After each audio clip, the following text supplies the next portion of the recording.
Welcome to Shanthi Sundal vlogs. வீடியோவை skip பண்ணாமல் ஃபுல்லாக பாருங்கள்.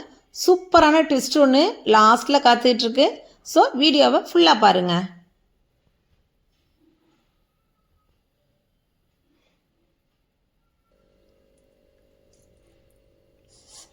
சுடுது. ஆஹா, செம்மையாக இருக்குங்க பாப்பா.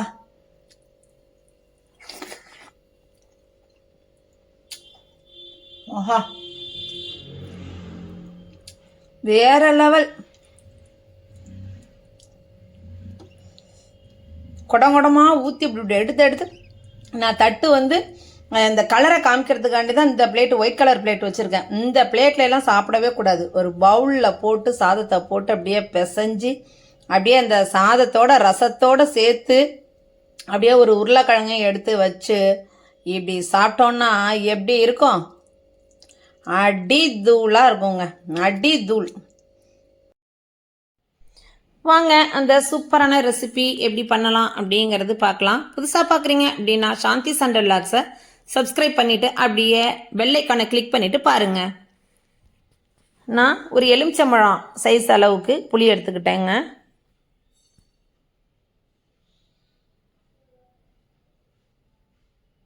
நான் 2 பேருக்கு இந்த ரெசிபி பண்ணுறேன். அதனால் ஒரு எலுமிச்சம்பழம் சைஸ்க்கு எடுத்து தண்ணி ஊற்றி ஊற வச்சுக்கலாம். நல்ல தண்ணி கொஞ்சம் கம்மியாக ஊற்றணும். எப்பொழுதுமே புளி ஊற வைக்கிறதுனா ஒரே தடவையாக தண்ணி ஊற்றிடக்கூடாது. கொஞ்சமாக தண்ணி சேர்த்து நல்லா கையால் அதை கசக்கி விட்டு ஊற வைங்க. இப்போ ஒரு பீட்ரூட் இருக்கு இல்லையா, நான் 2 பேருக்கு தான் இந்த ரெசிபி பண்ணுறேன். அதனால் நான் இது நல்ல பெரிய பீட்ரூட்டாக இருக்குது. ஸோ இதில் நான் பாதி அளவுக்கு எடுத்துக்கிறேன். தோலை சீவிட்டு நல்லா வாஷ் பண்ணிவிட்டு கட் பண்ணி எடுத்துக்கலாம். இந்த பாருங்கள், கட் பண்ணி எடுத்துக்கிட்டேன். அந்த பெரிய பீட்ரூட்டில் பாதி அளவுக்கு எடுத்துக்கிட்டேன். இந்த ரெசிபிக்கு தேவையான 2 ஸ்பூன் கொத்தமல்லி விதைகள் எடுத்திருக்கேன். 2 வரமிளகாய், 1 ஸ்பூன் துவரம்பருப்பு, 1 ஸ்பூன் கடலைப்பருப்பு எடுத்துக்கிட்டேன். இப்போ ஸ்டவ் ஆன் பண்ணி நான் மண் சட்டி வச்சுக்கிறேன். இப்போ இதில் இந்த பொருட்களை ட்ரை ரோஸ்ட் பண்ண போகிறோம். ஆயிலெலாம் சேர்க்க வேண்டாம், சும்மாவே நல்லா வறுத்து எடுத்துக்கணும். துவரம்பருப்பு கடலைப்பருப்பு கலர் கொஞ்சம் சேஞ்ச் ஆகும். இந்த டைமில் 1 ஸ்பூன் மிளகு, 1 ஸ்பூன் சீரகம், 1 ஸ்பூன்னா கொஞ்சம் நல்ல பெரிய டேபிள் ஸ்பூனால் 1 ஸ்பூன் மிளகு சீரகம் சேர்த்துருக்கேன். அதையும் சேர்த்து ரொம்ப மிளகு சீரகம் வெடிக்கக்கூடாதுங்க. லாஸ்ட்டு இறக்க போகிற டைமில் அதை சேர்த்து வறுத்து எடுத்துக்கலாம். மிளகு சீரகம் ரொம்ப வறுக்கப்படாது. இப்போ அதே மண் சட்டியில் கழுவி வச்ச பீட்ரூட்டை சேர்த்து 1 டம்ளர் தண்ணி சேர்த்து வேக வச்சுக்கலாம். அதோட இந்த ரெசிபிக்கு தேவையான 2 தக்காளி பழத்தை க்ளீன் பண்ணி நான் சேர்த்துக்கிறேன். தக்காளி பழம் வெந்தோன்னா நம்ம தனியாக எடுத்துடலாம். இப்போ மூடி போட்டுடலாம். நம்ம வறுத்து வச்சோம் இல்லையா, மிளகாய், மல்லி, துவரம்பருப்பு, கடலைப்பருப்பு, மிளகு, சீரகம், இது எல்லாத்தையுமே பவுடராக பொடி பண்ணணும். அதோட 1 தேங்காய் கீத்தும் சேர்த்து பொடி பண்ணிக்கலாம். தண்ணி சேர்க்காமல் பொடி பண்ணிக்கணுங்க. இது மாதிரி இதோட 2 பூண்டு பல் சேர்த்து இதையும் ஒரு ட்ரோ விட்டுடலாம். இப்போ இதை தனியாக ஒரு பவுலில் எடுத்து வச்சுக்கலாம். இது அப்படியே இருக்கட்டும். இந்த பக்கம் நம்ம புளியை கரைச்சி எடுத்துக்கலாம்.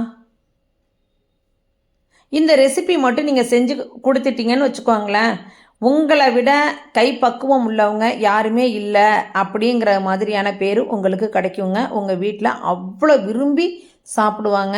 உங்கள் ஹஸ்பண்டை எடுத்துக்கிட்டீங்க அப்படின்னா எப்படி இதை நீ வச்ச அப்படிங்கிறது மாதிரி உங்களுக்கு வளையல் செஞ்சு போட்டாலும் ஆச்சரியம் இல்லைங்க. அவ்வளோ ஒரு சூப்பராக இருக்கும். இப்போ தக்காளி பழம் நல்லா வெந்துருச்சு. புளியும் நம்ம கரைச்சி வச்சிட்டோம். அந்த தக்காளி பழத்தை எடுத்து இந்த புளியில் சேர்த்துக்கலாம். பீட்ரூட்டு இன்னும் 1 நிமிஷம் வேக வேண்டியது இருக்குது. ஸோ பீட்ரூட்டு வேகட்டும். இப்போ பார்த்தீங்கன்னா பீட்ரூட்டு நல்லா வெந்துருச்சு. பீட்ரூட்டை தனியாக எடுத்துக்கலாம். ஸ்டவ் ஆஃப் பண்ணிடலாம்.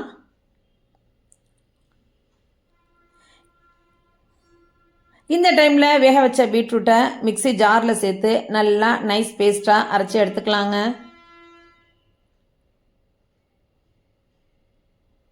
சூப்பராக சூப்பராக இருக்குங்க. நான் முன்னாடியே சொன்னது மாதிரி குழந்தைங்க ரொம்ப விரும்பி சாப்பிடுவாங்க. உங்கள் வீட்டில் உள்ளவங்க எல்லாருமே ஆச்சரியப்படுவாங்க.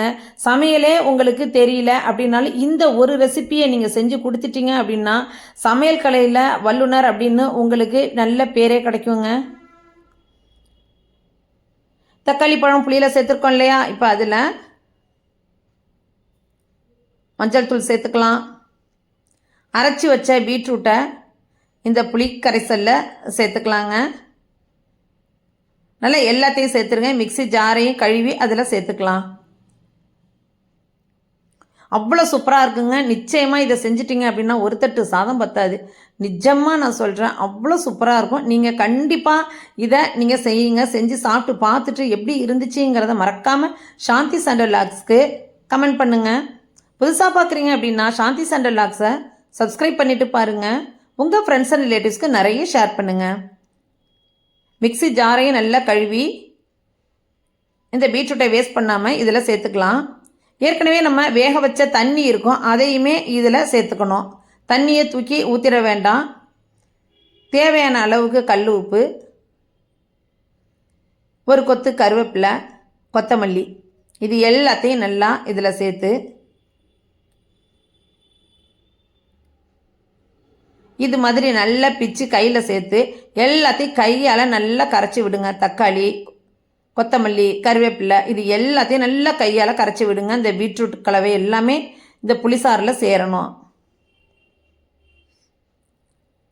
இது மாதிரி நல்லா கரைச்சி விடுங்க. நிஜமாக சொல்கிறேன், இது ரொம்பவே சிம்பிளாக தாங்க இருக்கும். ரொம்பவே ஆரோக்கியமான அருமையான இந்த ரெசிபி கண்டிப்பாக யூ மஸ்ட் ட்ரைங்க. நிச்சயமாக இந்த வீடியோவை சேவ் பண்ணி வச்சு கண்டிப்பாக அடிக்கடி செஞ்சுட்டு வாங்க.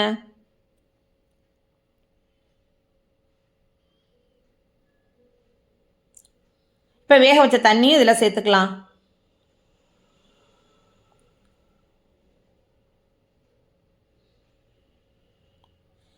இப்போ அதே மண் சட்டியில் ஆயில் விட்டு 1 ஸ்பூன் கடுகு உளுத்தம்பருப்பு,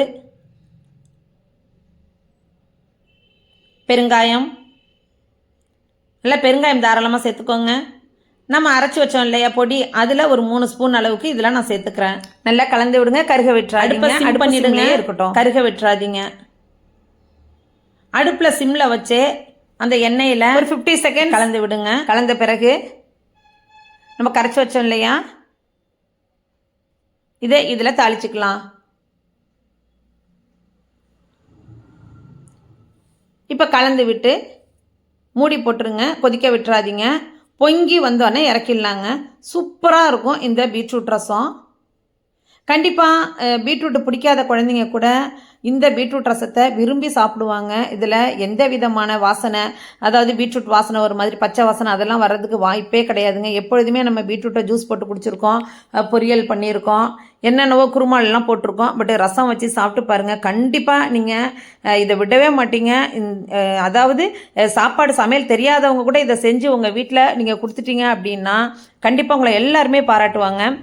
பொங்கி வர டைமில் அடுப்பு ஆஃப் பண்ணிவிடுங்க. மண் சட்டிங்கிறதுனால கொதிக்குது பாருங்கள், ரொம்ப கொதிக்க விட்டுற வேண்டாம். அவ்வளோ ஒரு சூப்பராக இருக்குங்க இந்த பீட்ரூட் ரசம். கண்டிப்பாக நான் ட்விஸ்ட் இருக்குன்னு சொன்னேன் இல்லையா, அது என்ன ட்விஸ்ட்டு அப்படின்னா, நான் இதுக்கு முன்னாடி பீட்ரூட் ரசம் வச்சதே கிடையாதுங்க. இதுதான் ஃபஸ்ட் டைமு. நிஜமாக சொல்கிறேன், 100% சொல்கிறேன். அவ்வளோ ஒரு சூப்பராக இருக்குது இந்த ரசம். நான் எங்கள் வீட்டில் எல்லாருக்குமே, சிஸ்டர்ஸ்க்கு எல்லாமே நான் சொல்லிட்டேன், இது மாதிரி வச்சு பாருங்கள் அப்படின்னுட்டு. கண்டிப்பாக நீங்கள் செஞ்சு பார்த்துட்டு அதை டேஸ்ட் பண்ணி பார்த்துட்டு எப்படி இருந்துச்சுங்கிறத மறக்காமல் கமெண்ட் பண்ணுங்கள். அப்படியே லைக் பண்ணிவிடுங்க. மண் சட்டிங்கிறதுனால அது கொதிக்குது. நம்ம இன்னும் கொஞ்சம் முன்னாடியே வச்சுட்டோம்னா பொங்கி இருக்கும். இப்போ இறக்கி வச்சு சர்வ் பண்ணிவிடுங்க. இந்த மழை காலத்துக்கெல்லாம் சூப்பரான இந்த பீட்ரூட் ரசத்தை செஞ்சு பாருங்கள். நான் ரசம் சீரீஸ் வெரைட்டியாக வெவ்வேறு வகையில் எப்படி ரசம் பண்ணலாம், என்னென்ன ரசம்லாம் பண்ணலாம் அப்படிங்கிறத நான் அப்லோட் பண்ணுறேன். இது ரசம் சீரீஸில் பீட்ரூட் ரசம் ஃபஸ்ட்டாக நான் போட்டிருக்கேன். இதுக்கு அடுத்து வெவ்வேறு ரசங்கள், அதாவது சீரகம், மிளகு, ஒவ்வொரு ரசமும் ஒவ்வொரு வகையில் ஒவ்வொரு வெரைட்டியாக நான் சொல்கிறேன், வீடியோ அப்லோட் பண்ணுறேன். கண்டிப்பாக பார்த்து என்ஜாய் பண்ணுங்கள். செஞ்சு பார்த்துட்டு எப்படி இருந்துச்சுங்கிறத மறக்காமல் கமெண்ட் பண்ணுங்கள். சாந்தி சண்டல் லாக்ஸை சப்ஸ்கிரைப் பண்ணிவிட்டு பெல் பட்டனை கிளிக் பண்ணி ஆல்ங்கிற ஆப்ஷனை கொடுங்க. கண்டிப்பாக ரசத்துக்கு ஏற்ற சைட் டிஷ் தாங்க உருளைக்கிழங்கு.